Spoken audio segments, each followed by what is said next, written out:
پوری دنیا کی حکمرانی امریکہ کے ہاتھ میں، اس کے بادشاہ کے ہاتھ میں، لیکن ایمان کی نعمت اور اس ہدایت سے وہ محروم ہے۔ اور ایک فقیر و غریب آدمی جس کو صبح و شام کھانے پینے کا انتظام بھی نہیں، گھر بھی نہیں، لیکن ایمان کی نعمت کی دولت سے اللہ نے اس کو نوازا ہے۔ بہت بڑی نعمت اللہ نے انسان کو عطا کی ہے۔ تو ہم یہی حکمرانوں سے کہنا چاہتے ہیں کہ یہ مدرسے یہ اس نعمت کی حفاظت کر رہے ہیں۔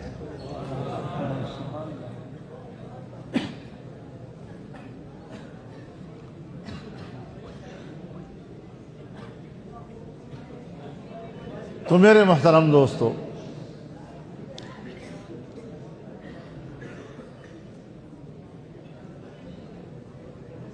اب کتاب کی ابتدا انما الاعمال بالنیات، تو یہ ساری 2 جلدوں کی کتاب یہ اب اعمال کا لائحہ عمل ہے، پوری دنیوی زندگی کا لائحہ عمل ہے۔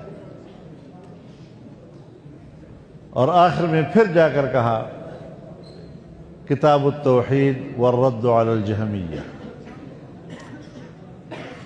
کتاب الایمان میں ایمانیات کا ایجابی پہلو ہے، اور کتاب التوحید والرد علی الجہمیہ اس میں اس کا منفی پہلو ہے۔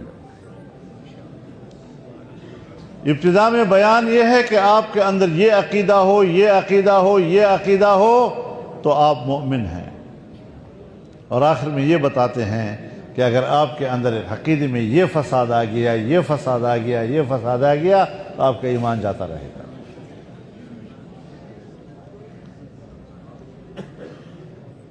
اب ظاہر ہے کہ دنیا جو ہے یہ عمل کی جگہ ہے، ولا حساب، اور آخرت حساب کی جگہ ہے، ولا عمل۔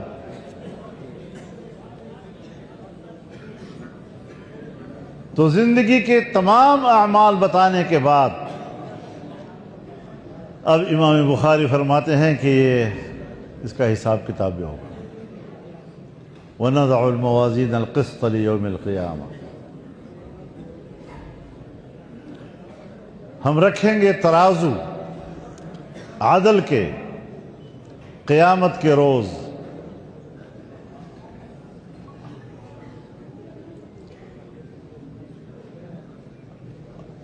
موازین یا تو میزان کی جمع ہے،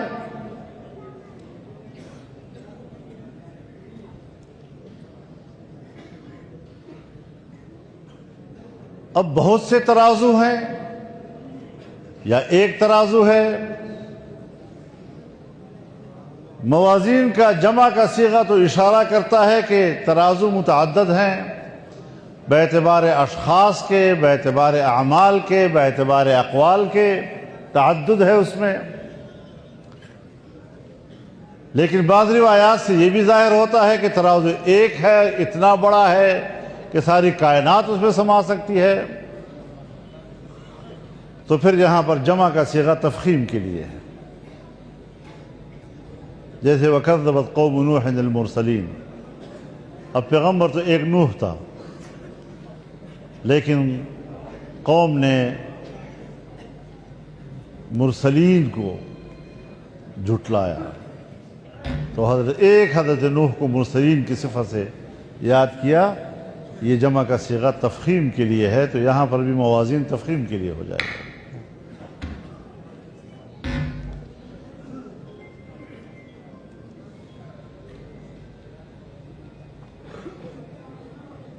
تو موازین جمع ہے میزان کی، جیسے مواعید جمع ہے میعاد کی، اور یہ موازین جمع ہے موزون کی، جیسے مشاہیر جمع ہے مشہور کی۔ وأما من ثقلت موازينه فهو في عيشة راضية وأما من خفت موازينه فأمه هاوية.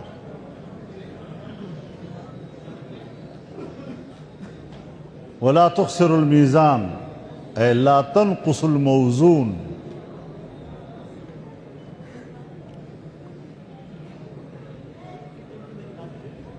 ونضع الموازين القسط.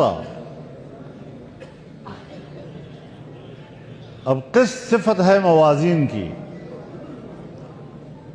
اور ہم نے تو نحو کی کتاب میں اصول یہ پڑھا تھا کہ موصوف اور صفت کے درمیان مناسبت ہوگی،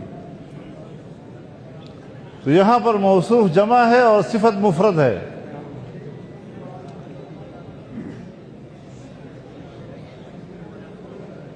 تو ہم مضاف مقدر نکالیں گے، وَنَضَعُ الْمَوَازِينَ ذَوَاتِ الْقِسْطِ، تو موصوف بھی جمع اور صفت بھی جمع، اور یا یہ کہ موصوف صفت میں، آرام سے بیٹھو، آرام سے ذرا سبق سن لو تھوڑا،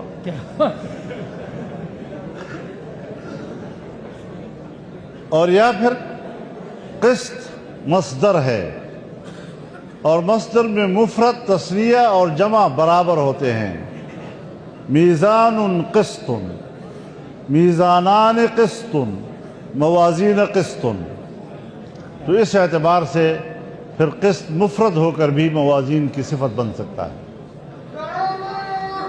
لیوم القیامہ، قیامت کے روز، یا تو لام زائد ہے، وَنَضَعُ الْمَوَازِينَ الْقِسْطَ يَوْمَ الْقِيَامَةِ، یا لام تعلیل کے لیے ہے، وَنَضَعُ الْمَوَازِينَ الْقِسْطَ لِحِسَابِ يَوْمِ الْقِيَامَةِ، یا لام توقید کے لیے ہے، وَنَضَعُ الْمَوَازِينَ الْقِسْطَ لِوَقْتِ يَوْمِ الْقِيَامَةِ،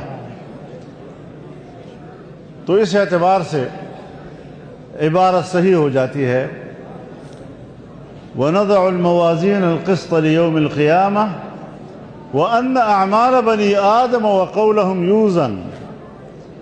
اب یہ قول ہے امام بخاری کا، امام بخاری اس قول سے معتزلہ پر رد کرنا چاہتے ہیں، کیونکہ ان کا عقیدہ یہ ہے کہ اقوال و اعمال یہ اعراض ہیں، والاعراض لا توزن، اعراض کا وزن نہیں ہوا کرتا، تو آج تو بدیہی طور پر دنیا جہان کے اعراض تولے جا رہے ہیں، بخار تولا جا رہا ہے، گرمی تولی جا رہی ہے، سردی تولی جا رہی ہے، رفتار تولی جا رہی ہے، یہ سب اعراض ہیں۔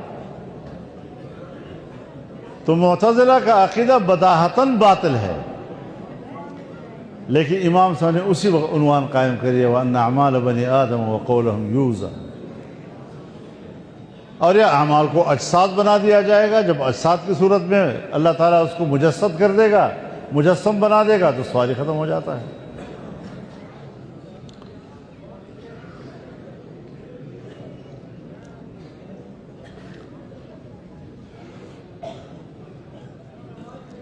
اب اس باب کے تحت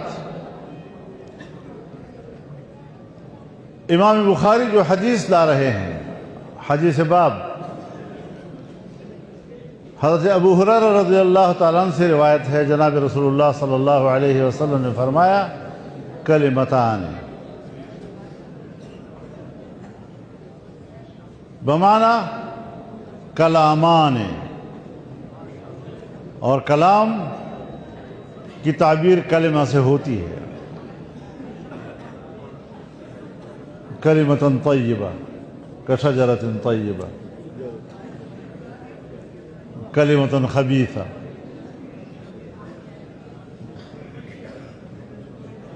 جیسے عرب لوگ بھی آج کل جب مقرر کو بلاتے ہیں، الآن الشیخ الفلان الفلان یلقی علیکم کلمتہ، تو کلمہ سے مراد تقریر ہے، پوری بیان ہے پورا۔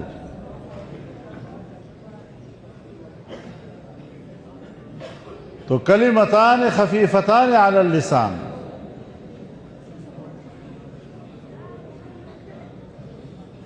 اور خود کلمہ نہیں بلکہ ان کلمات کا قائل جب ان کو پڑھے گا تو خفیفتان علی اللسان، زبان پر ہلکے، ثقیلتان فی المیزان، میزان میں بھاری، مناسبت ہے ترجمۃ الباب کے ساتھ۔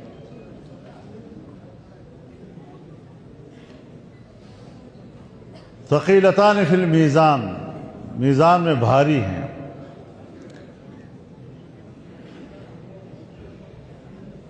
سبحان اللہ و بحمدہ سبحان اللہ العظیم، دو کلمے ہیں، اور جو آدمی پڑھ لیتا ہے تمام اعمال پر غالب آ جاتے ہیں، وزن میں اتنے بھاری ہیں۔ تو اگر دن میں 100 دفعہ آپ پڑھ لیا کریں تو اس کو وظیفہ بنا لو۔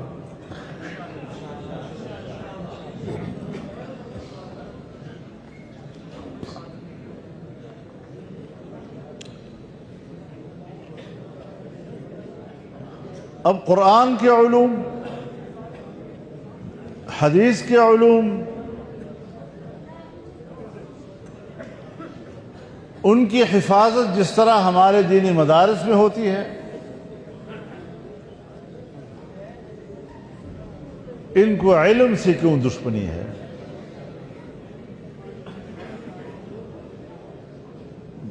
مدرسوں کو اپنے قبضے میں لینے کی خواہش کیوں ہے؟ پی آئی اے کو تو نجی ملکیت میں بیچ رہے ہو، اور مدرسے جو پہلے سے نجی ادارے ہیں، این جی اوز ہیں، جو طالب علم کو پڑھاتے بھی ہیں، کھلاتے بھی ہیں، پلاتے بھی ہیں، کمرہ بھی دیتے ہیں، بجلی بھی دیتے ہیں، گیس بھی مفت، پانی بھی مفت، کتاب بھی مفت، اس سے بڑھ کر رفاہی ادارہ اور کون سا ہو سکتا ہے؟ اور میں اپنے حکمرانوں کو بتانا چاہتا ہوں کہ علامہ شبیر احمد عثمانی، جو علم کا سمندر، حضرت شیخ الہند کے ترجمے کا شارح، انگریز نے اس کو اپنی کتاب میں ان پڑھ لکھا تھا، کیونکہ پرائمری اسکول میں نہیں داخل ہوا تھا۔ تم اس انگریز کی نقش قدم پہ چل رہے ہو؟ ان کے نزدیک بھی دین کا علم نہیں تھا، اور آپ کی نظر میں بھی دین کا علم نہیں ہے۔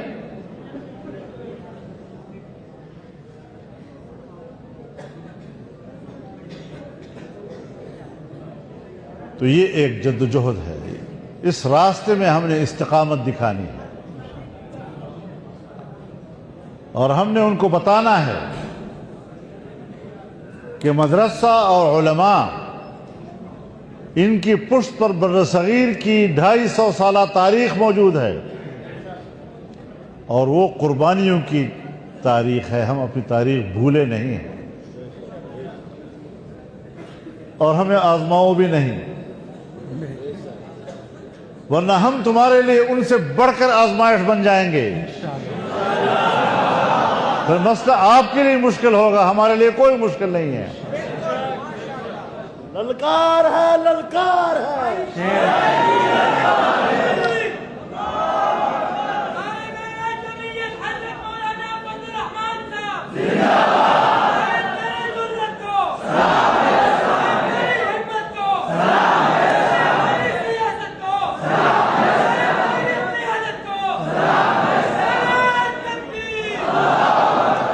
تو قرآن کے علوم اور حدیث کے علوم، اس کی حفاظت اس مدرسے میں ہے، اور جب مدرسہ اس کا محافظ ہوگا تو پھر ہم مدرسہ آپ کے ہاتھ میں نہیں جانے دیں گے، ہم آپ کے ساتھ ہیں، کیونکہ ہم حکمرانوں پر اور ان کے اداروں پر اعتماد نہیں کرتے۔ ان کے دلوں میں نہ اس علوم کی قدر و منزلت ہے، اور نہ ہی وہ اس کے محافظ بن سکتے ہیں جو پہلے سے علمی ادارے تھے اور ان کے ہاتھ میں گئے ہیں، ان کی مدرسے اور علم کی حیثیت ختم ہو گئی ہے۔ تجربہ بتا رہا ہے۔ تو انشاءاللہ مدارس کی حفاظت ہوگی اور تمام علماء کرام، تمام مکاتب فکر اس پر متفق ہیں انشاءاللہ العزیز۔ لیکن اتنا ضرور ہم کہنا چاہتے ہیں کہ ہم نے ہمیشہ مکالمے کا راستہ لیا ہے، مذاکرات کا راستہ لیا ہے، مذاکرات سے مسائل کو حل کیا ہے، آپ کے ساتھ معاہدات ہوئے ہیں، ان معاہدات کی بنیاد پر قانون سازی ہوئی ہے، اس قانون پہ عمل کرو تاکہ یہ تعصب تو ہمیں نہ ملے کہ آپ ہمیں کوئی خدا نہ خود دھوکہ دے رہے ہیں۔ حالانکہ ایسے لوگوں کی عادت ہوتی ہے دھوکہ دینے کی، لیکن دھوکے نہیں چلیں گے۔ تو انشاءاللہ العزیز زندگی رہی تو حاضریاں ہوتی رہیں گی، اور یہ بات سنو لا الہ العالمین۔